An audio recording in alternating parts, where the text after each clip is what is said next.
Right, are you ready? This has chosen to use my nose. So literally for the last sort of 20 minutes while I've been trying to shut down the house for the evening, my nose on this side hasn't stopped streaming. Literally streaming. Not on this side, just on this side. So I'm assuming, yeah, there it is. It's just in here at the top. So obviously it was the tooth here, right? So this is actually the injured tooth.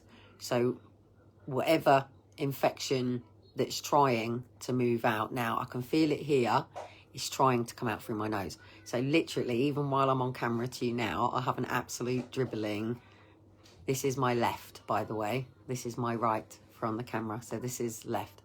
Now, if I touch this, it is now starting to actually hurt because it's now moving up through and it's trying to come out through my sinuses.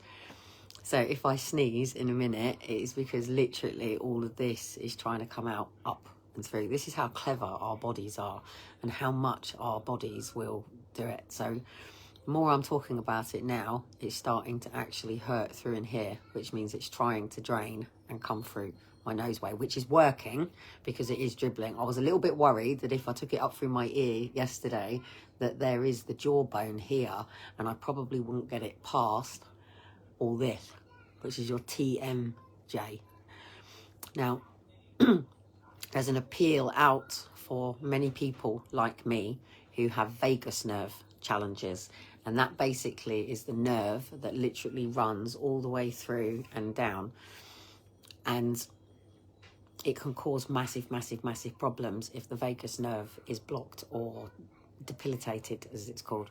Right, this is now starting to hurt me in and around here. So it seems to definitely be trying to come up and out through my nose. So I get the feeling that tonight I am constantly going to be snivelling, sneezing. I don't have a cold. I have obviously got a cough. I don't have COVID. I'm literally dealing with, I'm going to ring tomorrow again and try and get myself into the university dentist on the emergency list. That's literally the only way I can get in. But again, the woman on the phone sort of knows me-ish because I've been in and out with the boys. I've said to her, it's the 13th of December today. I really don't want to be dealing with this.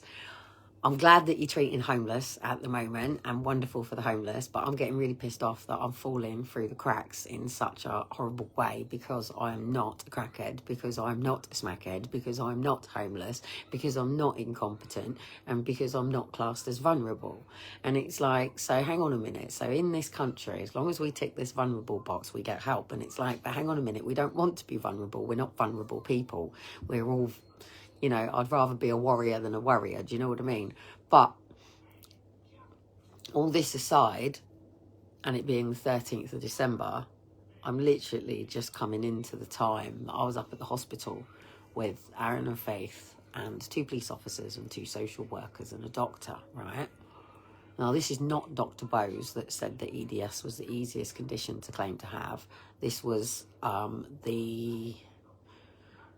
what do they call it? The paediatric doctor at the hospital. So basically, imagine you've got a police officer going, right, we've got these 2 children. Now, forget the fact that there was 2 other children older. Aaron and Faith were under 5. They were 3 and, well, they were 2 and 3 when they were taken. Now, Elijah and Shiloh are 5 and 4, and they're not the same age, and I've known them longer. And I know the areas that I've missed with like Aaron and Faith because obviously I've raised these 2 boys, but also because I've raised 2 other boys, 2 older boys, Liam and Daniel, who would have been all the way through to normal reality and normal life. So that's a grief in itself. The fact that literally since I was 18 years old, I have had Liam in my life, my whole life, and I've been in his life, his whole life. And since I was 21, Daniel. And then I had the relationship with Stephen, which was, obviously I don't ever come in here to call the dads, and his mum, he's lost his mum in this time and he's got his own situations to go through and things like that. I understand the relationship with his father. I understand the world that he came from. I understand the battles that he was having. It wasn't something that I understood when I got into the relationship. Do people know what methadone is? I didn't. It took for my ex-husband to sort of say to me, Kelly, I know you're this naive little plum and things and a bit of a plum fairy and you're not quite way savvy to the drug clinics and stuff like that. But, you know, methadone this is what it is. And even my sister-in-law pulled me to the side and sat me down and got a friend of hers to say, look, this is the cycle you're going to go through. And you're just going to keep being in this cycle with him. And it doesn't matter how much you think that they change, they don't, until they go and hit rock bottom for themselves and change. And it isn't something that you can do for them. Stephen, as far as I was aware, was not a user in the time that we were together. However, he used to disappear. And he always disappeared on a Monday evening and a night. And that's when I used to have what was known as family night. It was when I make the proper dinner. And on a Monday, we all just sit down and go, how was the first day of the week? And what's going on? And how do you finish strong for Friday? And that's what I did. It was one thing that I took from the Mormon church, to be honest. And it was something, just 2 seconds, because I am actually sitting with you while my thing is trying to come up out. I've got some ice in here and I'm going to be really disgusting, and I'm using this at the moment because I'm going to bin it because I don't want to flush shitloads of baby wipes and toilet roll down the toilet and things like that. So I keep freezing, do I? Sorry, I'll probably get whatever reasons I get interrupted, you know, let a gagged woman talk, okay? And why am I gagged? I'm gagged because today is 9 years since the day that Aaron and Faith were put in a Volvo. And I would say to anybody in the situation that I was in at that particular point, and you've got to remember, I was on a hospital ward. I had 2 police officers, 2 social workers. They asked me to go to another room while the social worker was getting my children's shoes on. My son did not want anybody undressing him. He wasn't happy about it. He was scared. So, of course, as a mother, I'm going, where's the bruises? And this is something that EDS families do when they're babies anyway, because you've got to make sure, you know, they crawl around on the floor, they're getting bruises down their shins. If you know EDS, you will know things like, I don't know if you can actually see it on the front of my leg. Yeah, you should be able to see it. So you'll see that I've got like nodules down the front. If you see, my legs actually look like kids' legs. Look at the bruises and the things down my legs. I've got gym shorts on, so 2 seconds. I'm 43 now, so a lot of women won't want to even do this, but I've got shorts on. But if you can see on the inside of my legs here, I've also got the starts of varicose veins and things like that starting. I mean, I've got bruises all over my legs, my calves, look, still bruised. You can see all the veins and things around my body as well. You have to excuse me if not shaved, left me dead, my dignity back for a second. And the reason that I sort of say all this is because when people read cases in the papers, they like jump on it. And I don't know if you all remember about this mum that was out in the papers and she was going, oh, my child's missing, my child's missing. As soon as it happened, I looked at it and went, they've got her. And for months, I think it went, and a lot of people were all like, oh, praising this mother and everything. And at the end of the day, it was them who had the child underneath the bed. So social workers are damned if they do, damned if they don't. But this copper was a cunt, right? And I already had a family legal. So imagine, I've been living in Preston, Leyland for 13 years of my life. I've gone to university because of adult social care. I've had an indicative budget for having 2 young children, for a little bit of home help afterwards. Yes, I tell you what, my friend Sue said to me, Kelly, you don't understand. This is heading into a section 47. And I was like, duh, duh, duh. I didn't even remember in my diary, I've written down section 47. Now, social workers cannot take children away. You have to sign a section 20 for them to take into foster care. Most people are coerced into doing this. They're either battered down and made to feel. Nobody can make you feel inferior without your consent. Only you can choose to be inferior by the words that people use. But emotional words have such power and can change how you emotionally feel. Especially if a lot of people's like somebody saying to a child, oh, you're stupid, you're stupid. No, the child is not stupid. They might have just done something that was really stupid, but that behaviour is not them. It's not their character. Do you know what I mean? And it's like, I don't like it whenever you go to these play zones or anything. They go, all right, Trouble. It's like, fuck off. Don't call my son Trouble. Why would you want to project that on him? Yeah. So there's a really cool app on TikTok at the moment. And when you do it, it writes all over your face, cute. Yeah.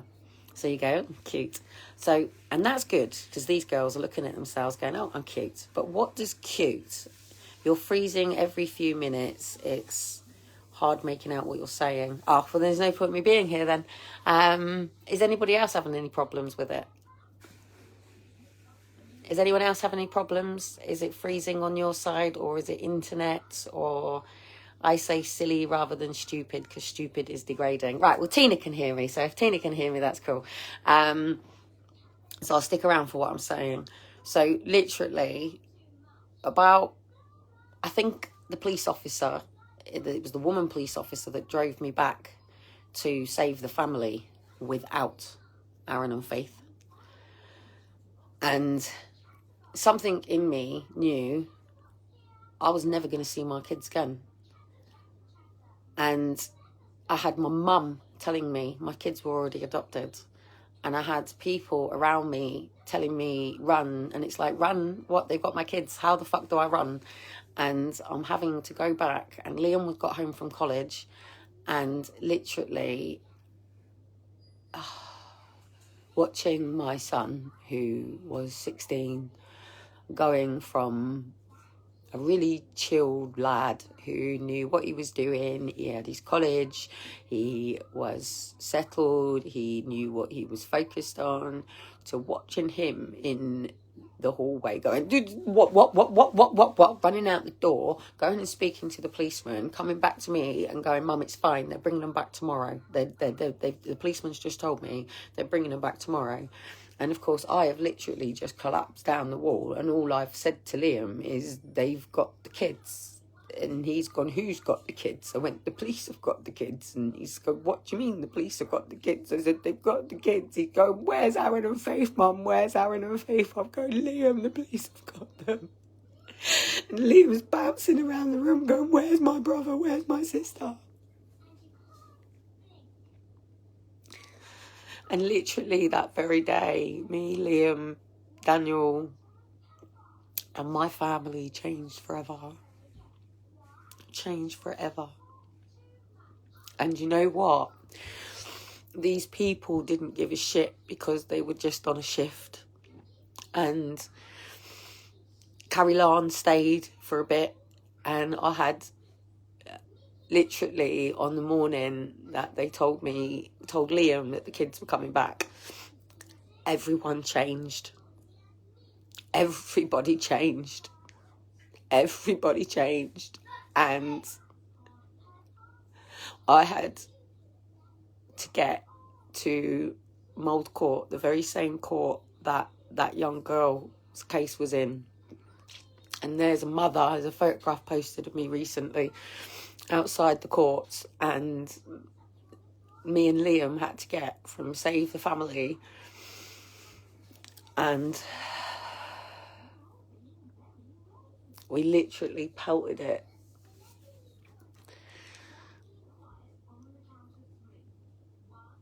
And you know what? I'd literally got to Save the Family, and I'd only literally 2 days before then had my car handed back to Avis, and I'd arrived in an Audi. And Save the Family was like this place where it was up in the middle of a hill and everything. And I remember the girl on the 5th of December saying to me, what do you mean you've asked for social to do something? They'll take your kids. And I remember thinking, like, fuck off. Social services don't take kids. Social services are the ones that sign your budget. That's all they do. They're just information gatherers that sign your budget. And she was like, not here, Kellie, they take your kids. Well, that rule had already rolled, hadn't it? And because it was my dad's birthday, all I had said to the woman in the washroom, because as I've explained to you, the washroom was over there. They controlled the heating. So I had Faith wetting her bed, getting into my bed, wetting my bed, having to strip the beds like I have to do here, which is why I show you these things. Yes, I'm showing you for a reason. And obviously having to go down the stairs, taking Aaron and Faith with me to the washroom. And Aaron and Faith were playing in the little courtyard and he wanted to go on the football pitch and it wasn't because it was closed. The garden was closed. And I wasn't approved to use any of the facilities because I moved on with a condition and I wasn't a vulnerable adult. It was only weeks before that I'd listened to the death mother's vibrations and screaming. And I'd been really good to everybody when I'd got there. I had people's little kids coming in and playing on Aaron and Faith's bikes, and I had toys that other people didn't have and enabling people to use them. I allowed people within my space to use it when chatting, and you know what I'm like. And then all of a sudden, I'm a child abuser. I've had my kids taken and I'm having to go back to this site. Now, it's lucky I wasn't in a prison, wasn't it? Now, ask yourself, why was I not arrested if my kids were taken like that? I wasn't arrested, and I wasn't even arrested. I wasn't arrested until the 17th of January. So I had to go from the 13th of December. So remember, this is because of orders. The judge sees you every month, maybe every 6 weeks. Okay, for me, I was seeing them more because I then wrote on social media. You've got to remember 2010 went out in the papers.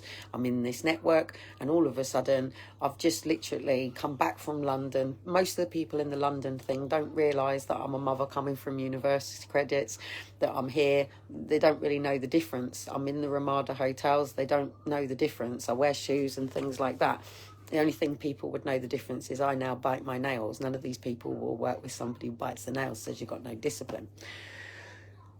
So I then posted, and the irony is the day before the 13th of December, Sig Higgerty from Lawful Rebellion had just posted me Sabine McNeil's petition, and I ignored it in the Facebook feeds. And then I had to post out, they've got my kids, social services have got my kids, what do I do? When I first got to the courts in the morning, I was alone with Liam and I went into a panel of 3 Justice of Peace. They read out the first statement and I said, that's incorrect. They said, how do you know? I said, because that statement says that Kellie was sectioned when Aaron and Faith when Aaron was 6 months old, and both Aaron and Faith went to live with their paternity grandparents. I turned to them and said, I can prove that that's not correct here and now on the basis that when Aaron was 6 months old, Faith was in my belly. I said, so how did 2 children go to paternal grandparents when the grandfather is in prison and the grandmother, as provable by paperwork, hasn't seen since 5 months old? As provable by paperwork. So the Justice of Peace said, you need to go and get a legal team. Now, I wish I'd stood there and dealt with it myself. My kids would have been back with me within 72 hours. You have only got 72 hours from removal to get your kids back. This is why I talk about what I've been through in hopes that any single one of you facing this right now, is being that my children were taken on the 13th of December 2012. Sam and Bupesh's son was taken on the 13th of December 2013. Baby Shayla was born on the 15th of December and they have fought her ever since and is facing forced adoption at the moment. Many people get caught up in all of this, just like you get caught up in wearing the masks and going for vaccination. You get coerced, you get bullied, and you get imprisoned in such a way that you're isolated off from your family. They're not looking, they even get your own parents against you if they're going to get the parents to take the kids, because it's just as cheap for the grandparents, even though they get the child benefit, the house, the money for the kids. Adoption is easier because the adopters are taking on the financial responsibility for the kids. That's why they move them to adoption faster. Yes, they get a bonus. Yes, they get a payoff. They would have got £24,000 for Aaron and Faith to be placed with an adopter, and the council would have got that, £24,000. While a mother is evicted, thrown out, having to leave all of her stuff 26 weeks later, treated like shit along the way, while still actually helping somebody else. There was another person who would have had her daughter taken there and then, and she knows this, and I think she's actually here. She knows full well that if I hadn't drowned her in the bath, sobered her up, her baby was gone by the same social worker that took mine. Is a child that is locked into the system still, so she didn't learn her lesson, but she would have been going through the same pain a lot earlier and not even knowing what her daughter looked like. You know, she was a baby at the time. And yes, I stood the ground because I didn't have kids in the house. And yes, I locked her in my flat with her baby. And by the time they all come around, she was well presented and ready, and father ready for when the social worker turned them up to the social worker to leave, because I was like a roaring fucking lion going, you're not having another one.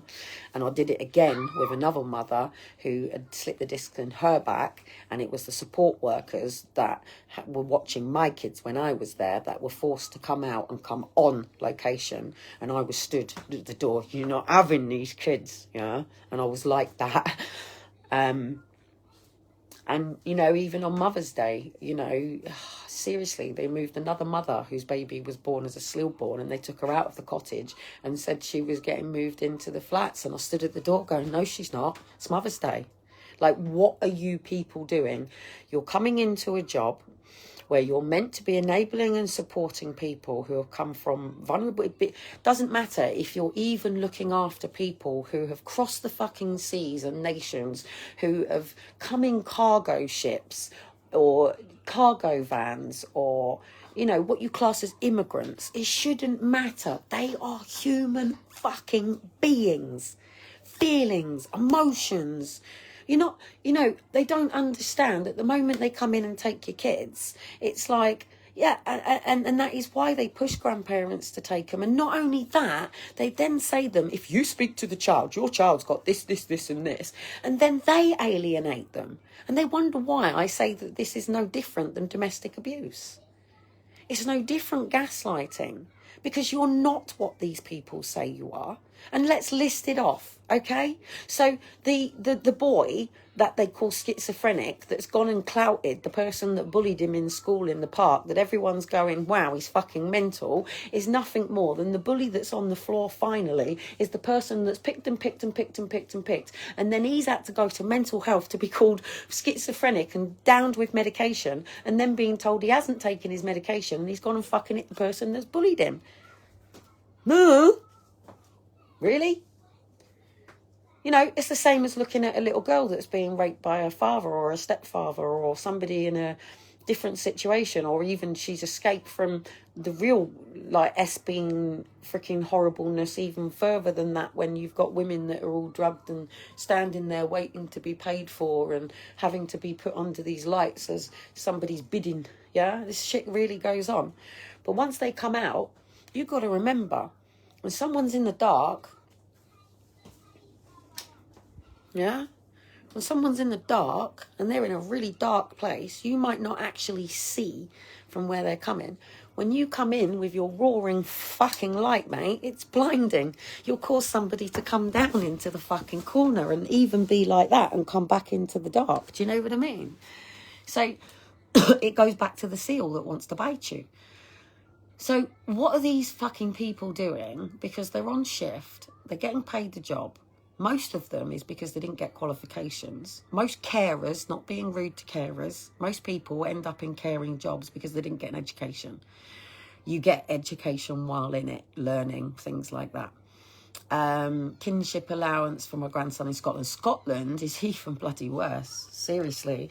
But as I say to all parents, and I'll say this again, yeah, my auntie didn't come in until the very last time when it was in the trial.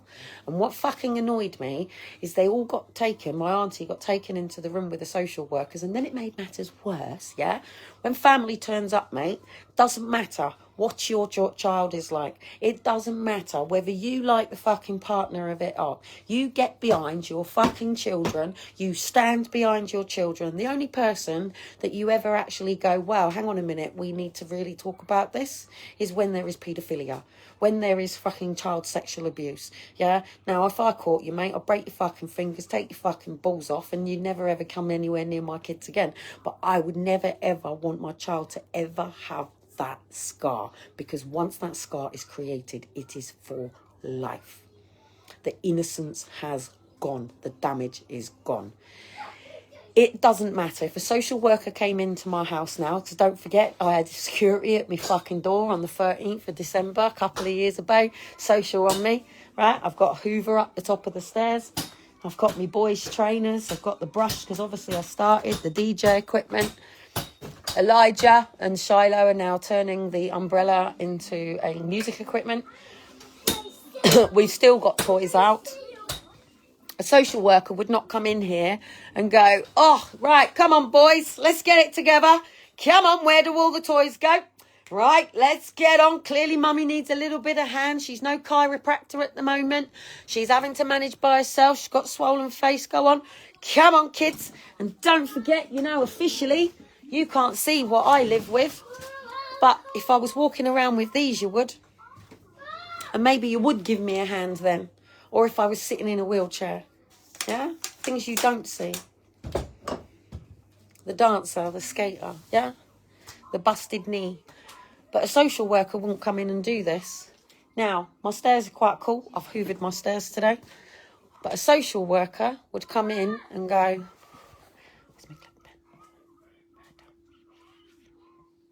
so if a social worker walked in and saw this, and this is again today, because this is every day, this is the same. The reason that they choose these is that they put them together and turn them into a water fountain. Now, luckily, on Wednesday, housing are coming to do my fucking bodge job down on the front for me, and they're doing it as a favour under health and safety. But once you start writing this paperwork down, one, it's university cut and pastes. What do you want? You want your car warm thing? Right, now he's asking for car warm thing, so we are literally heading into... Can I have this now? There you go. This car warm thing. So, anyway, I need to head into properly wazzing around, but I'm here. This is starting to drizzle through. And tomorrow's not the 13th, and it's not as painful for me, but it does remind me in the background of everything that I was going through by those 26 court weeks, and then where I went from there, and stuff. So, it's not a nice place to live in, but I'm also not living it in this life. I'm living it to make sure that none of you ever have to go through what I've been through. And there's a lot of grandparents and a lot of people out there that think their kids are giving their children up for adoption, and they're not. They're not. Even if you've been shown. Well, they signed a Section 20. They even signed the adoption papers. I told these people, nobody puts a pen in my hand, because I'll put the pen in the back of your hand. I can guarantee you that I can show Aaron and Faith all the way through. And I never, ever signed it. Even the judge says this is a draconian order. This is a draconian order. And it was based on the fact that, do you know what this? I read it to you. The psychologist said, if the children were not returned to the mother, it would cause absolute thing. I can't remember what her word was. So they were on about how they were going to initiate contact with me. Well, my contacts were fine. It's what they did to my kids that was the problem.